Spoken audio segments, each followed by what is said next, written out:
PM Modi का वो काम रुआ से ट्रंप ने सरेंडर कर दिया क्या? लाचार, हताश, परेशान भारत से भिड़े ट्रंप की ऐसी हालत हो गई जो दुनिया ने सोचा ना था क्या? पहले भारत की दोस्ती गवाई, अब नोबेल सम्मान भी ट्रंप की जगह मोदी का नो मिल जाए। भाई क्या ही खेला हो रहा है। आज सबसे पहले इसके बारे में आपको बताता हूं। जो लोग इस शंका में थे कि भाई दुनिया के सबसे शक्तिशाली देश अमेरिका से भिड़कर भारत का क्या ही होगा, भारत कैसे अमेरिका से लड़ पाएगा, भाई ट्रंप तो इतने सनकी हैं, उनसे किस तरीके से भारत निपट पाएगा, आज सारी शंकाएं खुद डोनाल्ड ट्रंप ने दूर कर दी। डोनाल्ड ट्रंप ने आज जो नया बयान दिया है उसमें हताशा, निराशा, बेबसी, लाचारी ट्रंप को दुनिया जो है वो देख रही है। इस हालत में यह दुनिया के लिए बहुत ही अप्रत्याशित है कि भारत से बढ़कर अमेरिका के राष्ट्रपति की ऐसी हालत हो जाएगी। यह नरेंद्र मोदी की और उनके राज में नए भारत की ताकत है कि भारत को डेली धमकाने वाले ट्रंप अब इस तरह की बातें करने लगे हैं कि दुनिया हैरान है। ट्रंप ने सुबह सुबह 6:30 बजे उठकर अचानक एक फोटो डाली जिसमें नरेंद्र मोदी, पुतिन और जिनपिंग दिख रहे हैं। और यह फोटो डालकर भाई ने क्या लिखा? सुबह 6:30 बजे ट्रंप ने लिखा कि ऐसा लगता है कि हमने भारत और रूस को खो दिया। ट्रंप ने चीन का जिक्र करते हुए कहा कि हमने भारत और रूस को चीन के सबसे गहरे अंधेरे रास्ते पर खो दिया है। ट्रंप ने कहा कि उम्मीद है इन सबका भविष्य लंबा और समृद्ध हो।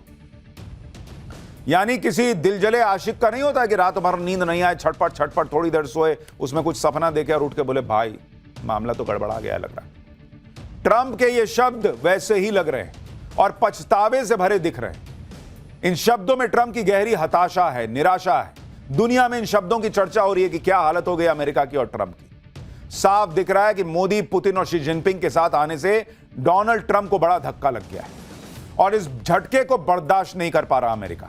इसलिए ट्रंप साफ साफ कह रहे हैं कि उन्होंने भारत और रूस को खो दिया। ट्रंप ने ऐसा कहकर इस बात पर भी मुहर लगा दी है कि वर्ल्ड ऑर्डर बदल चुका है और इस बदले वर्ल्ड ऑर्डर की अगुवाई भारत कर रहा है।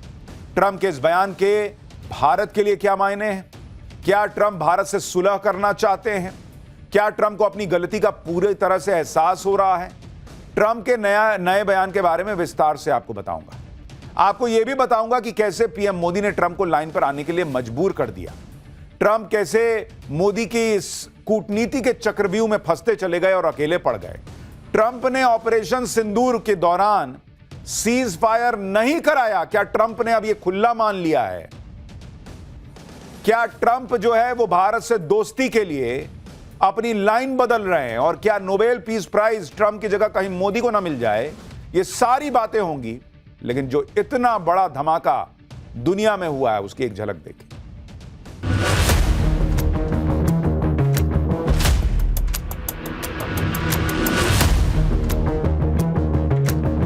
No, we get along with India very well. मैं जानता हूं व्यक्तिगत रूप से मुझे बहुत बड़ी कीमत चुकानी पड़ेगी।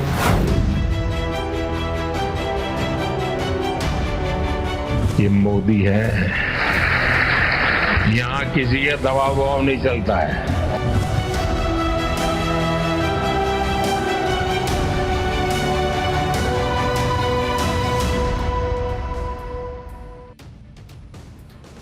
नरेंद्र मोदी ने तो सालों पहले कह दिया था कि भारत, ये नया भारत, नरेंद्र मोदी का भारत, यहां किसी का दबाव नहीं चलता।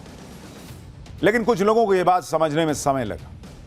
डोनाल्ड ट्रंप अब सीधे संकेत दे रहे हैं कि भाई भारत मेरे लिए बहुत इंपॉर्टेंट है, भारत से लड़ झगड़ कर अमेरिका रह नहीं सकता। डोनाल्ड ट्रंप भारत के सामने कैसे पस्त होते दिख रहे हैं, इसे आप इस बात से समझिए कि डोनाल्ड ट्रंप अब इस बात का जिक्र ही नहीं कर रहे कि भारत पाकिस्तान के बीच उन्होंने युद्ध रुकवाया। ट्रंप अब इस बात से पीछे हट रहे हैं कि भारत पाकिस्तान में सीज फायर उन्होंने करवाया है। डोनाल्ड ट्रंप पहले कह रहे थे कि उन्होंने 7 युद्ध रुकवाए, लेकिन अब कहने लगे हैं कि उन्होंने तो 3 युद्ध रुकवाए।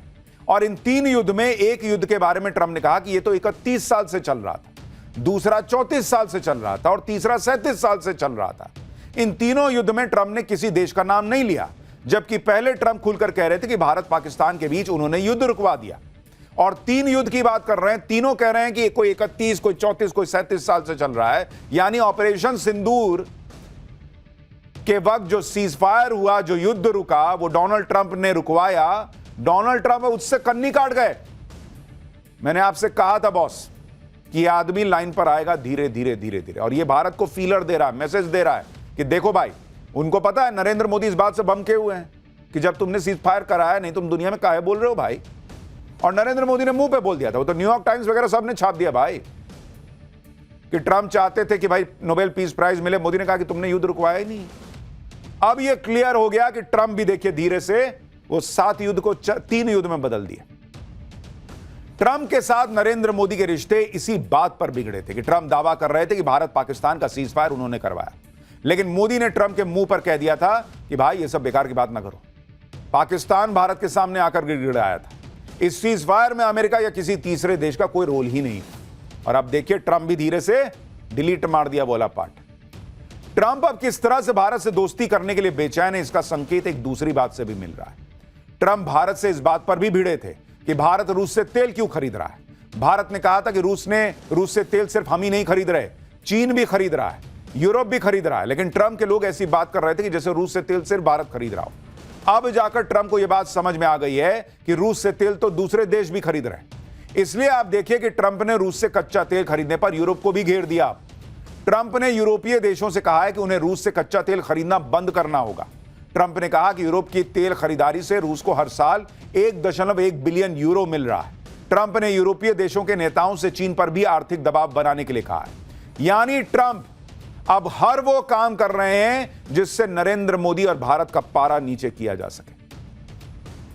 सीज फायर वाली बात से मुकर गए और अब आप देखिए अब यूरोपीय देश से कह रहे हैं कि तुम भी तो तेल खरीद रहे हो जी, बंद करो रूस से तेल खरीदना। रूस के कच्चे तेल पर यूरोप को जिस तरह से ट्रंप ने घेरना शुरू किया उसे ट्रंप का भारत के लिए संकेत माना जा रहा है कि वो अब रूस के तेल पर सिर्फ भारत को घेर नहीं रहे। ट्रंप का कोई भी दांव काम नहीं आ रहा, इसलिए वो झल्ला रहे हैं। हाल ही में ट्रंप से भारत को लेकर सवाल किया गया तो वो रिपोर्टर तक पर भड़क गए थे।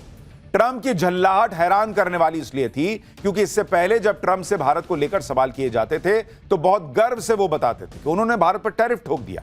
लेकिन अब ट्रंप भारत के सवाल पर भड़क जा रहे हैं। एक बार सुनिए, फिर आपको बताता हूं कि ट्रंप ने जो ये नई बात कह दी है कि भाई भारत को हमने खो दिया, उसकी असल कहानी क्या है। You've expressed many times your frustration and disappointment with Putin, but there's no action since you took your office. Don't you worry that? How do you know there's no action? But don't you worry? Wait. What action did you have you taken? I'm with Polish radio. Okay. How do you know there's no action? Would you say that putting secondary sanctions on India, the largest purchaser outside of China, they're almost equal? Would you say there was no action? That cost hundreds of billions of dollars to Russia. You call that no action? And I haven't done phase 2 yet or phase 3. But when you say there's no action, I think you ought to get yourself a new job. यानी Trump भन्नाए हुए हैं, अब तो हताश दिख रहे हैं, निराश दिख रहे हैं और भारत को खुश करने के लिए तमाम प्रयास कर रहे हैं। और इसलिए मैंने आपको कहा कि आज जो डोनाल्ड ट्रंप ने मैसेज किया है, ट्वीट किया है, जो उन्होंने लिखा है सोशल मीडिया पर, उसकी दुनिया में चर्चा है बॉस। और आप एक बार देखिए, मैं आपको फिर से दिखाता हूं डोनाल्ड ट्रंप का यह कहना कि भाई ऐसा लगता है कि हमने चीन के हाथों भारत और रूस को खो दिया। इसके बहुत बड़े मैसेज हैं। मतलब वो ये मान रहे हैं कि भाई भारत गया हाथ से, और वो कह रहे हैं कि चीन के अंधेरे रास्ते में इनका भविष्य ठीक रहे। वो जैसे कॉलेज में नहीं होता है दोस्ती यारी में, कि आपको लगा कि मैं दोस्ती तोड़ दूंगा तो अब तो कोई रहेगा ही नहीं और मैं जिसको जैसे यूज करना चाहूं यूज कर लूंगा। सामने वाला निकला और सब अपना बाइक पे बैठे चल दिए पार्टी मनाने। तो अब वहां से अरे यार दोस्त तू चला गया भाई, अब तो लगता है हमारी दोस्ती भी नहीं रहेगी, एक बार मिल लेता भाई। वैसा वाला हाल हो गया ट्रंप का।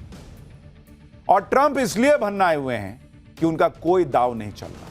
ट्रंप इसलिए निराश हैं, हताश हैं कि नरेंद्र मोदी के सामने उनका कोई भी पैंतरा नहीं चल रहा। नरेंद्र मोदी ने ऐसा चक्रव्यूह रच दिया कि ट्रंप के सामने कोई रास्ता ही नहीं बच रहा। और आप इस डिप्लोमेसी की धमाके देखिए। ट्रंप के टैरिफ वाले एक्शन के आते ही मोदी ने तय कर लिया कि वो जापान जाएंगे, चीन जाएंगे। पहले नरेंद्र मोदी जापान गए, फिर चीन गए। जापान जाकर मोदी ने अमेरिका के एक बड़े पार्टनर को अपने पाले में लाने का काम किया। फिर मोदी चीन जाकर वर्ल्ड ऑर्डर बदलने में लगे। चीन में मोदी जिनपिंग पुतिन की तस्वीर ही देखकर ट्रंप हताश हुए और उसी से पता चलता है कि वर्ल्ड ऑर्डर अब बदल चुका है, क्योंकि ट्रंप ने जो पोस्ट किया उसमें भी इन तीनों की ही फोटो लगाई। उसमें कोई शहबाज शरीफ थोड़ी लगाया जो पीछे वेटर की तरह खड़ा था। मोदी, जिनपिंग और पुतिन, यही तस्वीर डोनाल्ड ट्रंप को खाई जा रही है, जो हमने आपको पाठशाला में कहा भी था। लेकिन नरेंद्र मोदी यहीं नहीं रुके, एक के बाद एक डिप्लोमेटिक बातचीत जारी रही। चीन से लौटते ही सिंगापुर के साथ बातचीत हुई, फिर अमेरिका के साथ ही यूरोप देशों से बातचीत हुई, यूरोपीय देशों से।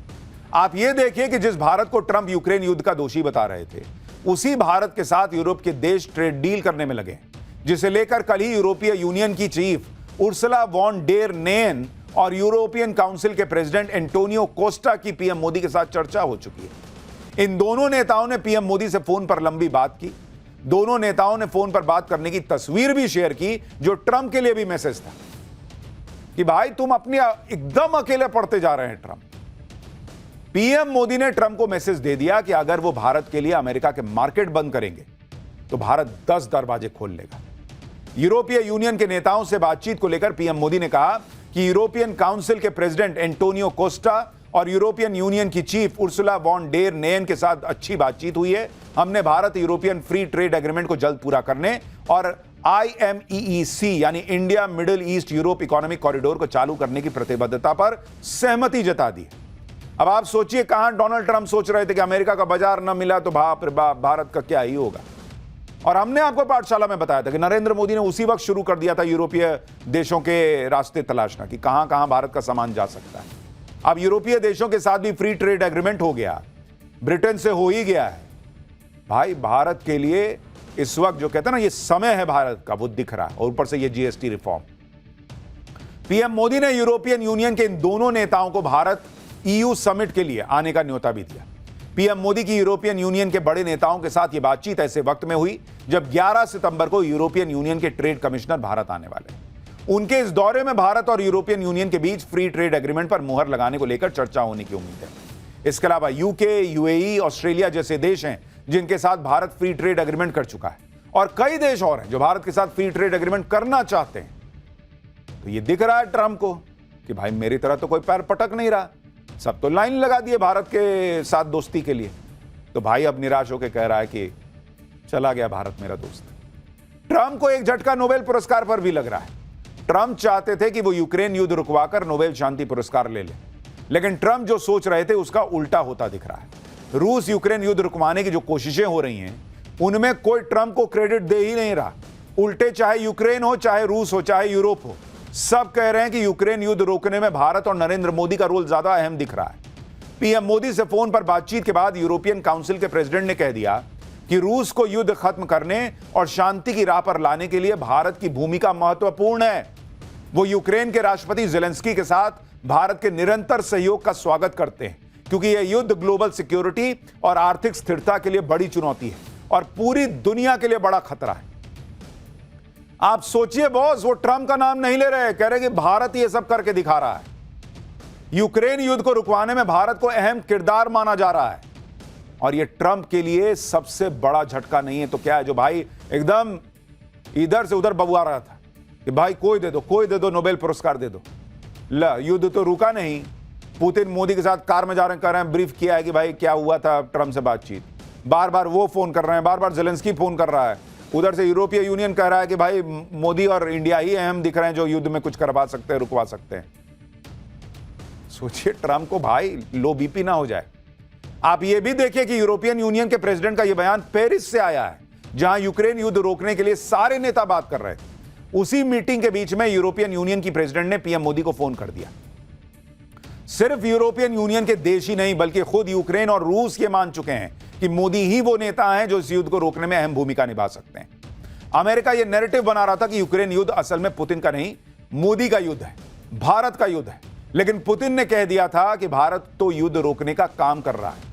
हाल ही में पुतिन ने यह कहा कि वो यूक्रेन युद्ध का समाधान निकालने में भारत और चीन की भूमिका और उनके प्रयासों की प्रशंसा करते हैं। ट्रंप के तेवर इसलिए भी नरम पड़ रहे हैं क्योंकि भारत के साथ पूरी दुनिया खड़ी होती जा रही है। भाई को लग गया कि ऐसा ना हो कि नोबेल कहीं मोदी को ना मिल जाए। भारत उस नोबेल के चक्कर में नहीं है भाई ग्लोबल, भारत ग्लोबल की बात कर रहा है, नोबेल की बात नहीं कर रहा है खाली। ट्रंप ने भारत की इकोनॉमी को डेड कहा, भारत पर टैरिफ लगाया, खूब बयानबाजी की। इस पर पुतिन ने ट्रंप को बुरी तरह से हड़का दिया। पुतिन ने दो टूक कह दिया कि कोई भी देश भारत के साथ ऐसे बात नहीं कर सकता जैसे ट्रंप टैरिफ को लेकर करना चाह रहे हैं।